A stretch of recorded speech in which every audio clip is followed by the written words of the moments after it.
समुद्र के बीच बने महल में गरीब बहू का बड़ी एलईडी पर स्वागत। ये कहानी तारा की है, जो गुजरात के जामनगर के छोटे से गांव में कच्चे टीन में माता पिता छोटी बहन के साथ रहती है। तेज धूप वाला जेठ का महीना था। पानी के लिए आसपास बहुत हाहाकार मचा था। 2 घंटे बाद अब तारा का नंबर आया था। इतने में बूढ़ी औरत खाली मटका लिए हताश तारा के पीछे खड़ी हो जाती है। तब तारा उन्हें आगे कर देती है। अम्मा, मैं आपके बाद पानी भर लूंगी, पहले आप पानी भर लो। अरे बेटा, मेरा नंबर अभी आ ही जाता, तूने क्यों तकलीफ की। कोई बात नहीं, मैं आपके बाद पानी भर लेती हूँ। आप इतनी देर धूप में खड़ी रहोगी, अच्छी बात थोड़ी है। बस कर तारा, कितना नाटक करती है महान बनने का। कोई महलों की रानी नहीं है जो इतनी धूप में दानवीर बन रही है। वही तो, आ जाता उनका नंबर भी। भूल मत, तू एक गरीब झोपड़ी की मामूली लड़कियां हो। माता पिता ठीक से काम नहीं पाते, बहन पढ़ नहीं पाती, चली है मदद करने। भले ही वो हालातों से कितनी भी गरीब मजबूर लड़की, लेकिन सच में इसका दिल महलों की रानी जैसा अमीर है। और अगर नसीब में रहा तो वो रानी भी बन जाएगी।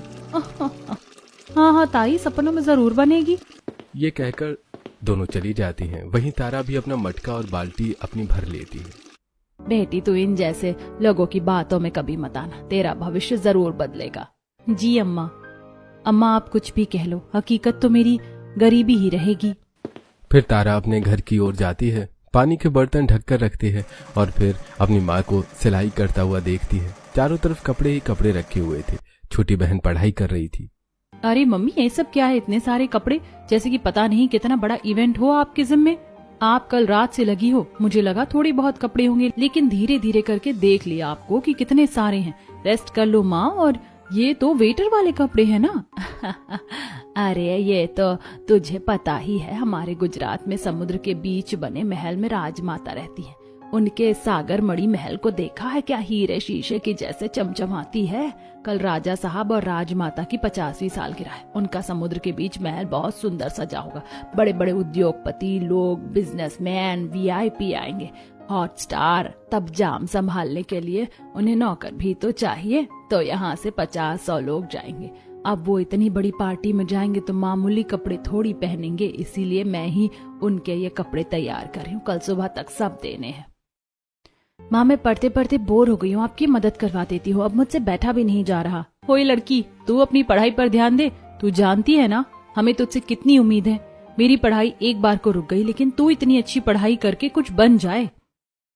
हाँ नैना, तेरी बड़ी बहन ने तो हमारे लिए अपने सपनों को कुचल। अब तुझे ही आगे बढ़कर हमारा नाम रोशन करना है। हाँ माँ, मैं जरूर करूंगी।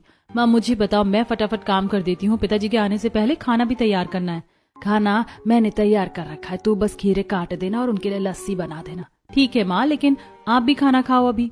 अब तारा जबरदस्ती अपनी बहन और माँ को खाना खिलाती है और उनके साथ बैठकर खाती है। इसके बाद छोटी बहन पढ़ती रहती है। वो खीर काट कर अलग रख देती है और लस्सी बना देती है। फिर अपनी माँ के साथ कुछ कपड़ों में सिलाई करवाती है। बाप रे माँ, इस तपती टिन में बैठकर काम करना, वो भी घंटे तक, कितना मुश्किल है। फिर भी पता नहीं आप कैसे कर रही हो। मैं तो थोड़ी देर में ही थक गई। घर चलाने के लिए बेटा बहुत कुछ करना पड़ता है। 2 पैसे कमाने के लिए भी 4 बार पसीना बहाना पड़ता है। वहीं ब्रजेश बाहर तेज धूप में रिक्शा चलाकर ग्राहक को उनकी मंजिल तक छोड़ता है और फिर किसी पेड़ के नीचे से मटके का पानी पीकर प्यास बुझाता है और गमछे से पसीना पोंछता है। अरे पैर दर्द हो गए, गला सूख गया, लेकिन इस बात की खुशी है कि मैं 100 रुपए कमा लिए। मेरे दोनों बच्चों को कब से आम खाने का मन है। आम खरीद लेता हूँ। अरे भाई, जरा ये आम देना। आम वाला 50 रुपए में आधा किलो आम देता है, जिसमें सिर्फ 2 आम आते हैं। बस 2 आम, इससे क्या होगा। बाप रे, आजकल महंगाई कितनी है। अरे भाई, पापी पेट के लिए इतना करना पड़ता है। मेरा भी घर बार है, आम बिक नहीं रहे, ऊपर से पसीने में खड़े रहो। और अमीर हो या गरीब, वो यही कहता है कि बस 100 रुपए में इतने से आम। यही होता है गरीब आदमियों के साथ मेरे भाई। अच्छा, मैं चलता हूँ। तब ब्रजेश रिक्शा चलाकर अपने घर पहुंचता है। हाथ मुंह धोकर खाना खाता है। अरे ये सब कल रात वाला काम है क्या? कौशल्या, तुम थक गई होगी, गर्मी भी कितनी हो रही है। अजी कोई बात नहीं, ये काम भी जरूरी है। इतने में छोटी बेटी हाथ पंखा लेकर पिता की हवा करती है। अरे मेरी बच्ची, तू परेशान क्यों होती है? मैं ठीक हूँ, बैठ जा। कोई बात नहीं पिताजी। अरे मैं आम लेकर आया था, बच्चों ये खा लेना। मैं अभी काट कर लाती हूँ। ठीक है। खाना खाने के बाद ब्रजेश वापस रिक्शा चलाने चला जाता है और कड़ी धूप में दूर दूर तक रिक्शा चलाता है, जहां उसे कम पैसों में भी गुजारा करना पड़ता है। गांव के जितने लोग सागरमणि महल में काम करने जा रहे थे, उनकी एक छोटी टुकड़ी कौशल्या के घर के बाहर आ गई थी। कौशल्या उन्हें उनके कपड़े दे देती है, जिसके उसे अच्छे खासे पैसे मिल जाते हैं। उसे भीड़ में तारा की सहेली अनुष्का भी थी। अरे तू भी जा रही है? हाँ मैं भी जा रही हूँ, तू भी चलना, साथ काम करेंगे तो तेरे भी थोड़े पैसे बन जाएंगे। आंटी आप भी तो जा रही हैं, तुम दोनों भी चलो। लेकिन हमारे पास कपड़े ऐसे नहीं है, वहाँ हम अलग दिखेंगे तो कहीं तमाशा ना हो जाए। हाँ बेटा। अरे आंटी कुछ नहीं होगा, बहुत भीड़ होगी, इतना पता भी नहीं चलेगा। मैं भी जाऊंगी माँ, मुझे भी देखना है कि वहाँ सागरमणि नाम का समुद्र के बीच महल कितना सुंदर है। हाँ ठीक है चलो। फिर थोड़ा सा तैयार होकर वो लोग भी सागरमणि समुद्र के महल को देखने के लिए निकल जाते हैं। दरअसल गुजरात में एक बहुत शाही परिवार रहता है, जिनकी आज 50वीं सालगिरह है और कई उद्योगपति वीआईपी लोग वहां आने वाले हैं। वो गुजरात के समुद्र ओखा तट के किनारे शीशे के महल जैसे बने समुद्र के बीच खूबसूरत महल में रहते हैं, जहां नमकीन हवाएं राजसी शंखनाद सी गूंजती थीं। वहीं समुद्र के सीने पर खड़ा था सागरमणि राजमहल, एक ऐसा शाही महल जहां तक पहुंचने के लिए सिर्फ दौलत नहीं, किस्मत भी गुजराती हवाओं संग चलकर आती थी। रात हो जाने पर वो जगह और भी खूबसूरत दिखती है और चारों तरफ क्रूज बोट, ड्रोन कैमरे, लाइव छोटी एलईडी स्क्रीन लगी होती हैं। सच में माँ ये जगह तो बहुत ज्यादा खूबसूरत लग रही है, मतलब मैं अपनी पलके ही नहीं झपका पा रही हूँ। हाँ मैंने कभी इतना सुंदर समुद्र के बीच महल नहीं देखा। सच में अगर ये बाहर से ऐसा है तो अंदर से और कितना लाजवाब होगा। यही तो खासियत है इस महल की, जिसने इसे देखा है देखता ही रह जाता है। और देखो कितने लोग आए हैं, क्रूज बोट, ड्रोन कैमरा सब है यहाँ। तभी कई स्क्रीन चालू हो जाती हैं, जिस पर सागरमणि राजमहल के राजमाता राजा साहब नमस्कार करते हुए साथ में आते हैं। लोग उनके लिए तालियां बजाते हैं। तभी उनके दोनों के लिए बड़ा सा केक लाकर सामने रखते हैं। दूर खड़े लोग उन्हें स्क्रीन पर देखते हैं। मुझे तो लगा था ये कोई मामूली पर्दा है, लेकिन इस पर तो ये लोग दिखाई दे रहे हैं। हाँ, ताकि दूर खड़े लोग उन्हें करीब से देख सके इस पर साफ। तभी उनके बड़े बहू बेटे स्टेज पर आ जाते हैं। जैसा कि आप जानते हैं, आज हमारे माता पिता की 50वीं गोल्डन जुबली सालगिरह है और आप यहाँ आए, इस मौके को और खास बनाया, उसके लिए थैंक यू सो मच। अब हम ये सेलिब्रेशन शुरू करते हैं। लेकिन उससे पहले मैं आपको अपने मम्मी जी डैडी जी की कुछ प्यार भरी तस्वीर दिखाना चाहती हूँ। सुहानी 2 बार ताली बजाती है। इतने में स्क्रीन पर राज लक्ष्मी और वेद प्रकाश के प्यार के 50 साल के लम्हे तस्वीर के रूप में नजर आते हैं। इनके पास उनकी शादी की तस्वीर भी है अभी तक। यह तो गजब हो गया, कितनी सुंदर लग रही है राजमाता। बाप रे, महल जैसे लोगों के बारे में सिर्फ कहानियों में सुना था, आज देख भी रही हूँ। वो दोनों साथ में कितने प्यारे लग रहे हैं ना माँ। काश मेरी भी शादी ऐसी हो जैसे मैं स्क्रीन पर ही। दीदी ख्वाब से बाहर आ जाओ। तभी वो दोनों केक काटते हैं। तभी उनकी पोती उन्हें प्यार से गुलाब का फूल देती है। दादा दादी ये आपके लिए है। थैंक यू मेरी गुड़िया रानी। आप सब हमारी खुशी में शामिल हुए, उसका मैं बहुत धन्यवाद करती हूँ। ये हमारी पोती लक्षिता है, हमारी इसमें जान बसती है। देखिए कितना खूबसूरत तोहफा दिया है, हमारे लिए तो यही अनमोल है। चलो तुम भी केक खाओ। और दादी आप भी। आप सब खाना एंजॉय कीजिए ना। राजलक्ष्मी की बेटी और एक बेटा भी था, वो दोनों डांस कर रहे थे। बाकी सब भी अपनी अपनी मस्ती में थे। कुछ वीआईपी गेस्ट उन्हें एक्सपेंसिव गिफ्ट देकर उनके साथ फोटो खिंचवा रहे थे। इतने में महंगी प्लाटों को देखकर तारा, बाप रे नैना, यहाँ की तो प्लेट भी देखकर लगता है इतनी महंगी तो होगी जितने की तेरी 3 महीने की फीस जाती है। दीदी धीरे बोलो, कहीं ये सुनकर प्लेट खुद को वीआईपी ना समझे और हमारी गरीबी का मजाक उड़ाते। उनके इस मजाक पर कौशल्या भी हंसने लगती है। बाकी नौकर वहां काम कर रहे थे, सबको खाना सर्व कर रहे थे। इतने में मौसम का मिजाज बदल जाता है। समुद्र में अचानक से तूफान आता है, तेज हवाएं चलती हैं, जिससे आसपास के लोग हड़बड़ा जाते हैं। वहां महल के अंदर जाने वाला एक ग्लास ब्रिज भी था जो हिलने लगता है। मौसम खराब होना भी ऊपर के ड्रोन से स्क्रीन लाइव दिख रहा था। इतने में समुद्र के किनारे बोट के कुछ लोग पानी में वहां गिर जाते हैं। पोती लक्षिता भी वहीं होती है। जब ब्रिज के टूटने से पानी में गिर जाती है तो उसे देखकर तारा हड़बड़ा जाती है। आसपास के सिक्योरिटी और वीआईपी लोग भागने लगते हैं। ये भगवान, ये सब क्या हो रहा है? कोई बचाओ, हमें बचाओ, अरे हमारी पोती को बचाओ। दादाजी, दादी जी, मम्मी, पापा, मुझे बचाओ। अरे मूर्ख लोग, कहाँ हो तुम? सिक्योरिटी, हमारी बच्ची को बचाओ। उस बच्ची की जान खतरे में है, मुझे जाना ही होगा। तारा 1 मिनट भी बिना देर किए लाइफ जैकेट पहनकर और एक एक्स्ट्रा लाइफ जैकेट लेकर पानी में कूद जाती है और अपनी चुन्नी से उसे बच्चों को बांधकर बाहर बचाती है। और फिर एक बूढ़ा आदमी भी इस समुद्र में डूब रहा था। तारा उसे भी लाइफ जैकेट के सहारे बचा के लाती है। अरे अरे बाप रे, बचा लिया भगवान। भगवान ने तुम्हें भेजकर मुझे बचा लिया। अरे वरना मैं तो मर जाता, मेरे परिवार का क्या होता। अंकल, आप चिंता मत कीजिए। आप ठीक है बेटा? तुम ठीक हो ना? तुम तो राजमाता की पोती हो। तारा जब लक्षिता को बचाती है तो सब लोग स्क्रीन पर उसकी बहादुरी को भी देखते हैं। तभी वो और लोगों को भी मदद करती है।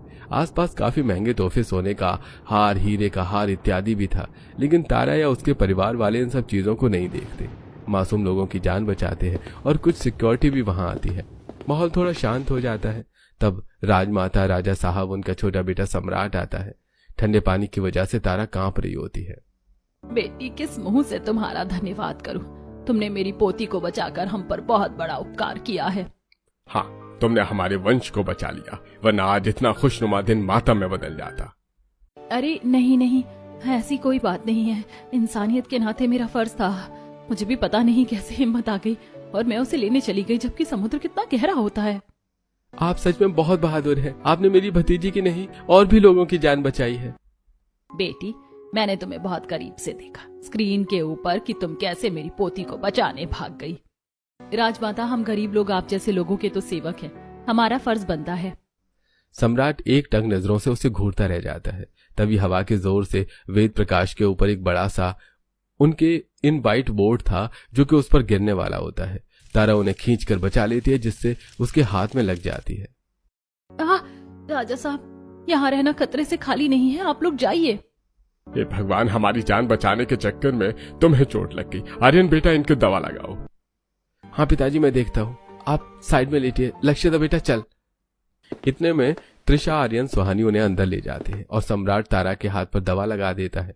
इसके बाद वो भी अपने घर आ जाते हैं, लेकिन सम्राट तारा को नहीं भूल पाता है और गरीब परिवार भी घर जाने के बाद बस समुद्र के बीच बने महल की तारीफ के पुल ही बांधते रहते हैं। सच में पिताजी, वो जगह बहुत सुंदर, बहुत अच्छी थी। उनका महल बहुत सुंदर था। काश हम उस महल के अंदर जा पाते। बेटा, जितनी चादर होती है उतने ही पैर पसारने चाहिए। उम्मीद से ज्यादा सोचना दिल को दर्द दे देता है। तारा बेटा, अब तो ठीक तो है ना? हाँ पिताजी, मैं ठीक हूँ, आप मेरी चिंता मत कीजिए। सच में इतने बड़े अमीर लोग होकर भी उनके दिल में प्रेम भाव देखा मैंने। बेटा, ये अमीर लोग बहुत बेकार होते हैं, गरीबों को कुचल देते हैं, कुछ नहीं समझते। सिर्फ 2-4 लोग ही होते हैं जो अच्छे होते हैं, जैसे कि हमारे राजा साहब और राजमाता है। हाँ माँ, वो सागर मणि महल सच में सुंदर था। हाँ बेटा, अब सो जा। खुशी तो मुझे इस बात की है कि इतने कपड़े बनाने के मुझे पैसे मिल गए। अब कल तुम लोगों का फेवरेट छोले चावल बनाऊंगी। छोले चावल? ये अब मैं सोऊंगी कैसे माँ? मुझे तो कल का इंतजार ही नहीं हो रहा। कितने समय बाद हमारे घर में छोले चावल बनेंगे। हाँ। फिर वो सब लोग अपने एक पंखे की टीन में सो जाते हैं। अगले दिन कौशल्या अपने परिवार के लिए बहुत स्वादिष्ट छोले चावल बनाती है, जिसे सब लोग खुशी से खाते हैं। फिर कौशल्या सिलाई मशीन चलाने लगती है और ब्रजेश पैसे कमाने के लिए रिक्शा चलाने के लिए निकल पड़ता है और दोनों बहनें मिलकर कपड़े धोती हैं। जल्दी धो लो दीदी, गर्मी में मेरा तेल निकल रहा है। हाँ हाँ, तू ही तो मोम की बनी है, तू ही पिघल रही है, मैं थोड़ी।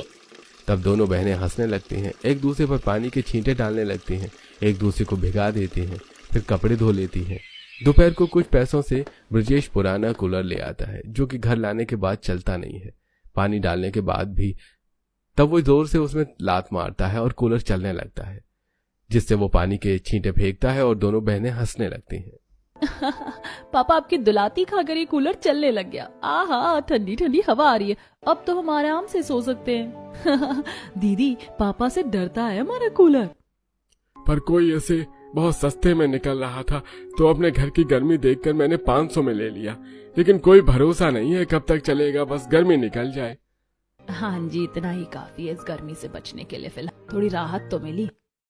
सब बैठकर कूलर की हवा खाते हैं। वहीं सागरमणि महल में राजलक्ष्मी अपनी बड़ी बहू, बेटी और बेटे पर चिल्लाती है। कल इतना बड़ा हादसा होते होते रह गया, लेकिन तुम लोग ये नहीं कि अपनी बेटी और घर वालों को देख लो। कितने सारे लोगों को इनवाइट किया था, उनकी सिक्योरिटी की जिम्मेदारी भी हम पर थी। थोड़ा तो देखना चाहिए था ना। माँ, इतनी बोरिंग पार्टी चल रही थी, इसलिए मैं साइड में हो गई। डांस वांस किया, खा रही थी, फ्रेंड से बात कर रही थी। अब चिल भी कीजिए मम्मी जी, कोई बड़ी बात नहीं हुई ना, सब ठीक तो है। हाँ माम, डोंट पैनिक, सब ठीक है। तेरी कोई जिम्मेदारी है या नहीं? आर्यन तो इस घर का बड़ा बेटा है। ब्रिज टूट गया है, कैसे आना जाना होगा, सही करवाया उसे? हाँ पापा, उसे डैमेज को भी ठीक करवाने के लिए मैंने कारीगर बुला लिया है। वो हो रहा है, आपका ग्लास ब्रिज ठीक हो जाएगा। सच में तुम लोगों का इतना ठंडा मिजाज देखकर मुझे ऐसा लगता है किसी को इस राजमहल की जिम्मेदारी उठाने में कोई दिलचस्पी नहीं है। राजू, बिरजू, पप्पू, खाना लगा दो और गार्डन में पानी डाला या नहीं? वो काम तो थोड़ी देर पहले ही हो गया था छोटी मालकिन। जाओ। कुछ देर में राजमहल के शाही डाइनिंग टेबल पर खाना लग जाता है, जिसे वो सब खाते हैं। अरे मुझे नहीं खाना, मुझे चीज सैंडविच खाना है। लक्षिता बेटी, ये भी खाना चाहिए, ये सेहत के लिए बहुत अच्छा होता है, इसमें पनीर है। कोई बात नहीं माँ, उसका ये खाने का मन नहीं है तो हमारे घर में इतने नौकर हैं। बिरजू, एक चीज सैंडविच बना कर लाओ लक्षिता के लिए। जी बेबी। राजलक्ष्मी को अपनी बेटी की ये टोका टाकी बिल्कुल पसंद नहीं आती और न ही सुहानी लक्षिता का ठीक से ख्याल रखती थी। 2 दिन बाद राजलक्ष्मी अपनी बड़ी सी गाड़ी में बैठकर चैरिटी के लिए जामनगर गांव में जाती है। उसके 6 बॉडीगार्ड उसके साथ होते हैं, जहां वो एक एनजीओ में पैसे देती है। वहीं राजलक्ष्मी तारा को देख लेती है। अरे तुम तो वही लड़की हो ना जो मेरी सालगिरह के दिन मुझे मिली थी, मेरी पोती की जान बचाई थी। तुम्हें दोबारा देखकर खुशी हुई। हाँ राजमाता, मुझे भी आपसे मिलकर खुशी हुई। आप यहाँ कैसे? हम यहाँ किसी काम से आए थे। सच में यहाँ बहुत गर्मी है, अब निकलना होगा। पेट में भूख के मारे गुड़गुड़ हो रही है। आप परेशान क्यों होती हैं? आप मेरे घर तक चलिए ना। मैं जानती हूँ कि समुद्र के बीचों बीच एक सुंदर से महल में रहती हैं आप, पर मैं अपनी छोटी सी झोपड़ी में भी आपका स्वागत करती हूँ। आइए ना, मैंने आम लस्सी बनाई है, आपको बहुत पसंद आएगी। तुम इतना कहती हो तो चलती हूँ, आम लस्सी ही पी लूंगी। राजलक्ष्मी के साथ उसके बॉडीगार्ड भी जाते हैं। तारा अपने परिवार वालों को राजलक्ष्मी से मिलवाती है और राजलक्ष्मी के लिए आम की लस्सी, सत्तू की कचौड़ी तैयार करती है। और फिर से कूलर बंद हो जाने पर तारा अपने हाथ से उसकी हवा करती है। आप ये खाकर देखिए, ये खाने में बहुत अच्छा है, इससे गर्मियों में फायदा होता है, थकान नहीं होती। 1 मिनट राजमाता को ये खिलाने से पहले हमें चखना होगा। कहीं इसमें कुछ मिला हुआ हो तो हम उनकी जान जोखिम में नहीं डाल सकते। नहीं, मैंने ऐसा कुछ भी नहीं किया। बॉडीगार्ड, जिस लड़की ने हमारे घर की बच्ची की जान बचाई हो वो ऐसा नहीं कर सकते। हमें तुम्हारी ईमानदारी पर पूरा भरोसा है, हम इसे खा सकते। वैसे तुम्हारा नाम क्या है ये तो बताओ। मेरा नाम तारा है। बहुत प्यारा नाम है तुम्हारा। जी राजमाता, आपको इस गरीब कुटिया में बहुत गर्मी लग रही होगी, ये कूलर भी चल नहीं रहा। अरे कोई बात नहीं, इस वजह से आपको शर्मिंदा होने की कोई जरूरत नहीं है। मैंने भी कभी गरीबी के दिन देखे थे। आपकी बेटी ने सच में बहुत अच्छी सत्तू की कचौड़ी बनाई है, तो आप और लीजिए ना। नहीं बेटी, अब मैं चलती हूँ।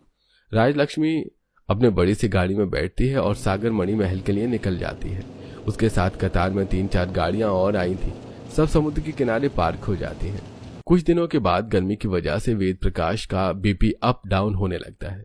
राजलक्ष्मी ने काम से छोटे बेटे को बाहर भेज रखा था। बड़ा बेटा ऑफिस में था। तब राजलक्ष्मी, अरे बहू, सुहानी बहू, यहाँ आओ, तुम्हारे पापा जी की तबीयत खराब हो रही है। बिरजू, जाकर त्रिशा को बुला कर लाओ। राजलक्ष्मी, मुझे बिल्कुल भी खड़ा नहीं हुआ जा रहा है। आर्यन को बुलाओ, मैं हॉस्पिटल कैसे जाऊंगा? मैं फोन करती हूँ। हेलो हेलो बेटा, कहाँ है तू? तेरे पिताजी की तबीयत खराब हो रही है, घर आ जा। अरे क्या है मम्मी, ये सब तो घर के बाकी लोग या नौकर चाकर कर सकते हैं। मैं यहाँ मीटिंग ले रहा हूँ, आप खुद मैनेज करो। इतने में स्टाइलिश कपड़े पहनकर ठुमक ठुमक कर त्रिशा जा रही होती है। तब, तू कहाँ चल दी? कब से तुझे बुला रही हूँ। और तेरी भाभी को अस्पताल लेकर चल, तेरे पापा को। मॉम, दोस्तों के साथ मेरा हैंग आउट का प्लान है, अब कैंसिल करूंगी तो मेरी कितनी बेइज्जती होगी। आप खुद चली जाओ। इतना कहकर त्रिशा निकल जाती है। गुस्से में आकर राजलक्ष्मी अपनी बहू के पास जाती है, जहां वो कमरे में व्लॉग बना रही होती है। बहू हॉस्पिटल चल, तेरे पापा जी को लेकर जाना है।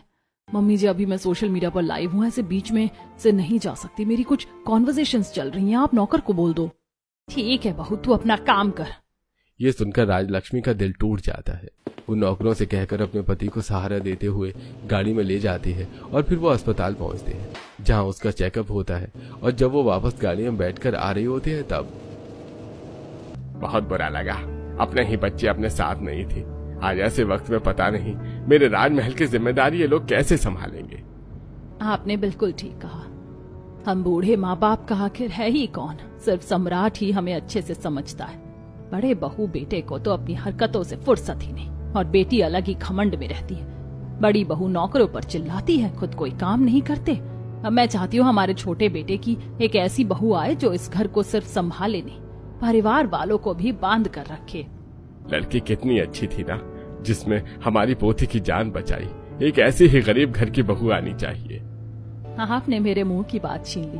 क्यों ना हम इस लड़की को अपने घर की बहू बने। अभी कुछ दिन पहले मेरी दोबारा मुलाकात हुई थी, वो लड़की बहुत अच्छी है। और याद है आपको, इतनी जेवर पैसे हमारी सालगिरह वाले दिन थे, वो चाहती तो उन्हें लेकर भाग सकती थी, लेकिन उसने ऐसा नहीं किया। वो बहुत ईमानदार लड़की है।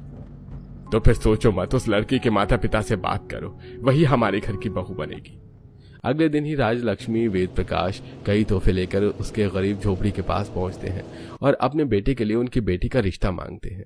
सम्राट भी वहां आया होता है। दोनों एक दूसरे को देखकर मुस्कुरा रहे होते हैं। इतने में कौशल्या भी हाथ जोड़कर, देखिए मीरा, घर देखकर आप समझ सकते कि हमारे पास ज्यादा कुछ भी नहीं है। आपको अपने बेटे के लिए कोई भी अच्छी लड़की मिल जाएगी, पर गरीब क्यों। कौशल्या जी बहुत सोच समझकर आपकी हीरे जैसी बेटी को अपने राजमहल में बेटी बना कर ले जाना चाहते हैं। हमें आपसे और कुछ भी नहीं चाहिए, और शादी की सारी तैयारी हमारी ओर से होगी। हाँ आंटी जी, मैं आपकी बेटी को हर खुशियां देना चाहता हूँ। उनकी मदद करते ही एहसास हो गया था कि वो एक बहुत नेक दिल लड़की है। ऐसा ही है तो हमें भी बहुत खुशी होगी आपका रिश्तेदार बनकर। तब कुछ ही दिनों में पंडित जी से शादी की डेट निकलती है। इतने में राजलक्ष्मी उन्हें कुछ पैसे देती हैं, जिससे वो शादी के लिए बढ़िया बढ़िया कपड़े खरीद लेते हैं और बहू के लिए एक शानदार लंबी चुन्नी वाला लहंगा भिजवाते हैं जो बहुत रॉयल था। शादी वाले दिन समुद्र के किनारे उन्होंने बहुत सुंदर अरेंजमेंट करवाया था। गुलाब और ऑर्किड के फूलों से पूरा राजमहल बाहर से जगमगा रहा था। खूब सारी लाइट्स लगी थी। ऊपर का नजारा ड्रोन से सारा शूट हो रहा था। पैराशूट में कैमरामैन खड़े थे। इतने में आसमान में फायरवर्क्स शुरू हो जाते हैं। तभी सुंदर से कपड़ों में दूल्हा बनकर सम्राट आता है और ब्रिज के दूसरे किनारे पर तारा दुल्हन के जोड़े में खड़ी थी। तभी दो ड्रोन वरमाला लेकर आते हैं। दोनों अपनी अपनी वरमाला पकड़ते हैं। माँ, दीदी कितनी सुंदर लग रही है ना। महल के समुद्र किनारे उनकी शादी इस तरीके से होगी, मैंने कभी सोचा नहीं था। हाँ मेरी बच्ची, देख तेरी दीदी की शादी कितने धूम धड़ाके से हो रही है। मेरी बेटी की किस्मत है जो उसका स्वागत इस सागरमढ़ी के महल में होगा। तभी दुल्हन की एंट्री पर गाना बजता है। बैकग्राउंड में लड़कियां उनका स्वागत करती हैं। बोले कैसे वे ना जा, बोले कैसे वे ना जा, चुप माही चुप है रांझा, जा जा वे मेरा डोला नहीं आया डोला, वे मेरा डोला नहीं आया डोला। तब सम्राट भी डांस करते हुए उसके करीब आता है। दोनों एक दूसरे के गले में वरमाला डालते हैं। समुद्र में खड़ी बड़ी बड़ी शाही बोट पर मेहमान और रिश्तेदार खड़े थे जो धूमधाम से उनकी शादी देखते हैं। ताली बजाते हैं और फिर मंडप की बाकी रस्में भी हो जाती हैं। फिर नीचे आसमान में ड्रोन शो से कमल और बाकी अद्भुत चीज बनती है, जिसे देखकर सब रॉयल शादी को एंजॉय करते हैं। फिर बहू की विदाई होती है, जहां उसके माता पिता बहुत इमोशनल थे। तारा, तुझसे विदा लेने का समय आ गया, दिल नहीं कर रहा कि जाऊं। दीदी, मैं आपको बहुत याद करूंगी और मैं भी आप सबको। अजी, अभी आपकी बेटी की राजमहल में बहुत बड़ा स्वागत होने वाला है। आप वो स्वागत देख कर जाना। स्वागत के लिए एलईडी स्क्रीन सजाई है, वो भी 500 फुट की। जरूर देखेंगे। बताओ, एक गरीब नौकरानी को इस घर की बहू बना दिया माँ जी ने। आई डोंट लाइक दिस गरीब भाभी। तारा बहू, इस राजमहल में तुम्हारा बहुत अच्छे से स्वागत होगा। इस ग्लास ब्रिज से चढ़कर आओ। जी माँ जी। बड़ी सी 500 फुट की एलईडी स्क्रीन चालू हो जाती है, जिस पर सिर्फ तारा दिखाई देती है। तभी ऊपर से हेलीकॉप्टर आता है जो उस पर गुलाब की वर्षा करता है। ड्रोन से सारा शूट होता है, शंख बजते हैं। फिर जब वो ग्लास ब्रिज पर चढ़कर आती है तो कांच के चटकने की आवाज आती है। तभी एक सिक्योरिटी गार्ड उन्हें इत्तला कर देता है और उसे ब्रिज से वापस लाया जाता है। माँ दीदी का समुद्र के महल में स्वागत कैसे होगा? गार्ड्स, शाही फूलों से जगमगाती हुई सोने जैसी नाव को तैयार करो, मेरी बहू उसी से ही आएगी। कुछ देर लगाकर एक शाही सोने जैसी नाव तैयार की जाती है जिसमें तारा आकर समुद्र को पार कर अपने ससुराल के चौखट पर पहुंचती है और ये सब एलईडी स्क्रीन पर बड़े तौर से दिखाया जाता है। माता पिता की आंखों में आंसू होते हैं। बच्चों का इतना अच्छा स्वागत होगा उसके राजमहल में, ये मुझे नहीं पता था। सच में हमारी बेटी बड़ी सौभाग्य वाली है। जी ब्रजेश जी। अब गाना चालू हो जाता है। चौखट पर कुछ नर्तकी उसका स्वागत करती है। एरी सखी मंगल गाओरी, धरती अंबर सजाओरी, उतरेगी आज मेरे पिया की सवारी। अरे कोई काजल लाओरी, मोहे काला टीका लगाओरी, उनकी छब से दिखूं मैं तो प्यारी। फिर राजलक्ष्मी अपनी बहू की हीरे की थाली से उसका स्वागत करती है और वो आलते से शुभ कदम बनाती है। ये मेरी चाची बन गई, वाह! अब तो मैं आपके साथ बहुत खेलूंगी। हाँ बेटा। बताओ, गरीब झोपड़ी की महामूली सी लड़की को समुद्र के सागर मणि महल की बहू बना दिया। अरे वो तो छोड़ो, इतनी बड़ी एलईडी पर दिखाए जैसे कहीं की महारानी हो। देख लिया माँ जी, आपको एक गरीब लड़की को अपने घर की बहू नहीं बनाना चाहिए था। कहने वाले तो बहुत कुछ कहते हैं, लेकिन मेरी तारा बहू इस घर में किसी महारानी से कम नहीं है। अच्छा समधन जी, आज्ञा दीजिए, थोड़ी देर और रुके तो दिल भारी हो जाएगा और जा नहीं पाएंगे। हमारी बेटी का स्वागत सच में बहुत अच्छे से हुआ। जी ठीक है, आप थोड़ा और रुक सकते तो अच्छा लगता। इसके बाद धीरे धीरे सारे मेहमान चले जाते हैं। राजलक्ष्मी तारा को अपना समुद्र वाला महल दिखाती है जिसकी खिड़कियों से भी बाहर बहुत सुंदर नजारा दिखाई देता है। पानी की हमेशा आवाज आती है और अगले दिन नई नवेली दुल्हन सोने की जड़ी साड़ी में बड़ों का आशीर्वाद लेती है। तब जानबूझकर जिठानी मुश्किल खाना बनाने को देती है। तब सास सिर्फ उसके हाथ का मामूली खाना मांगती है। तब तारा लिट्टी चोखा, आमरस, दाल चावल बनाती है जिसे खाकर सास ससुर तृप्त हो जाते हैं। बेटी, तुम्हारे हाथ का ये स्वादिष्ट खाना खाकर बहुत अपनापन और सुकून महसूस हो रहा है। सच में ये बहुत अच्छा है। भाभी त्रिशा, आप दोनों भी खाओ। नहीं नहीं देवर जी, ऑयली खाना हमसे नहीं खाया जाएगा। दोनों नंद जिठानी बाहर से खाना ऑर्डर करके खाना खाते हैं। आर्यन भी ऑफिस के लिए निकल जाता है। दिन गुजरते हैं। तारा सास ससुर का ख्याल रखकर उनका दिल जीत लेती है और जब नौकर गर्मी में काम करते हैं तो उन नौकरों को अपने हाथ से छाछ बनाकर देती है जिसे पीकर आंखें नम हो जाती हैं। सच में पहली बार कोई मालकिन हमें इंसान समझ रही है। आप देवी हैं, देवी। अरे ये तो मेरा फर्ज था। तारा के आने से घर में खुशियां आ गई थी। वैसे छोटी छोटी चीज करती है जिसे आर्यन भी अब अपने माता पिता से पूछने लगता है। फिर एक दिन राजलक्ष्मी बड़ी बहू को कुछ कानूनी कागज संभालने के लिए देती है जो कि छोटी बहू को मिल जाते हैं और इस बात पर वो अपनी बड़ी बहू पर बहुत ज्यादा गुस्सा होती है। इस बात से सुहानी तिलमिला जाती है और अपनी नंद के साथ उसे फंसाने का प्लान बनाती है। त्रिशा, ऐसा क्या कर दिया उस गरीब 2 कौड़ी की लड़की ने जो 2 दिन की आई हुई मेरी सालों की इज्जत को डुबा गई। माँ जी उस पर भरोसा करती है, मैं इसे छोड़ूंगी नहीं। बहुत प्यार करती है ना अपने माँ बाप से, उनकी ही बेइज्जती करूंगी। और इसमें भाभी मैं आपके साथ हूँ, मुझे पता है आगे क्या करना है। सुहानी घर में अच्छा बनने का नाटक करती है। एक तरफ त्रिशा उसके गरीब माँ बाप के पीछे अपनी बॉडीगार्ड लगा देती है जो कि उनकी निजी जिंदगी को कैमरे में कैद कर लेते हैं। फिर सुहानी पति के लिए एक सक्सेस पार्टी रखती है जिसमें वो तारा के माता पिता को मामूली कपड़ों में बुलाती है। तारा को अजीब लगता है। मम्मी पापा, आप ऐसे कपड़ों में क्यों आए हैं? यहाँ बहुत बड़ी पार्टी है, आपको पता है। तेरी जिठानी ने बोला कि हम अपने असली कपड़ों में आए, बिना कोई दिखावा किए। दीदी ने ऐसा क्यों किया होगा? सुहानी ने राजमहल के बाहर ही पार्टी थ्रू की थी और बड़ी सी एलईडी लगवाई थी। तो दोस्तों, अपने पति के सक्सेस पार्टी में मैं उनकी अपने साथ कुछ यादें दिखाना चाहती हूँ। Play this. तभी चारों तरफ लाइट डम हो जाती है और स्क्रीन पर तारा का टूटा घर, गरीब माँ सिलाई करती नजर आती है।